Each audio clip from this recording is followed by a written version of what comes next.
ఇక్కడున్న కొంతమంది నాయకులు ఆంధ్రప్రదేశ్లో నువ్వు కాపులకి ఏం చేసావు, కాపులకి ఏ రోజు నిలబడి నేను చెప్పాను. అసలు కాపు నాయకులందరికీ కూడా నేను సమాధానం చెప్తాను. చెప్పు. నేను ఎప్పుడు వచ్చింది ఒక కులం కోసం రాలా, నా దేశం కోసం వచ్చాను, నా నేల కోసం వచ్చాను. ఎలాగెలాగా? నన్ను విమర్శించే కుల నాయకులందరికీ కూడా, కాపు కుల నాయకులందరికీ మీ గురించి ఒక చక్కటి వివరణ ఇస్తాను. మాట్లాడితే రంగగారిని పట్టుకొస్తాను. ఆయన బతికున్నప్పుడేమో వైసీపీలో ఉన్న నాయకులందరూ కానీ ఇక్కడున్న నాయకులందరూ కూడా ఆయన బతికున్నప్పుడు ఒక్కళ్ళు మాట్లాడాలి ఆయన గురించి.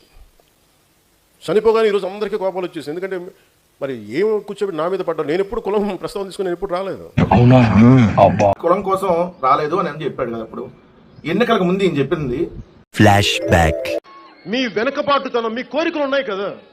ఎవడు మా కులం నుంచి ముఖ్యమంత్రి అవ్వలేదు, మీరు ఓటేయండి, అవి చూపిస్తాం. కాపులు నడుం బిగించాలి, మీరు పెద్దన్న పాత్ర వహించే తీరాలి. ఇది జనసేన అధ్యక్షుడిగా పవన్ కళ్యాణ్ చెప్పిన మాటలు. ఇప్పుడు ఉప ముఖ్యమంత్రి అయిన తర్వాత ఆయన మాట్లాడుతున్నటువంటి మాటలు ఏమంటాడు ఆయన? ఓట్లు ఉంటే ఉంటాయి, పోతే పోతాయి. కానీ ఇలాంటి పనికిమాలిన విశ్లేషణలు, పనికిమాలిన ఈ విమర్శలు పెట్టుకుంటే మటుకు చాలా బలంగా సమాధానం ఇస్తాను. ఇది ఫస్ట్ టైము, భవిష్యత్తు అందరి చేత ఇప్పిస్తాను, గుర్తుపెట్టుకోండి.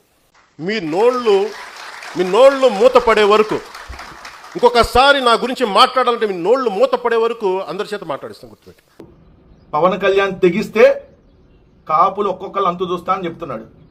ఇప్పుడు కాపు సంఘాలు, కాపు కార్యకర్తలు వీళ్ళందరూ కూడా ఆలోచించుకోవాల్సినటువంటి పరిస్థితి. చాలా సెకలు ఉన్నారా నీలో?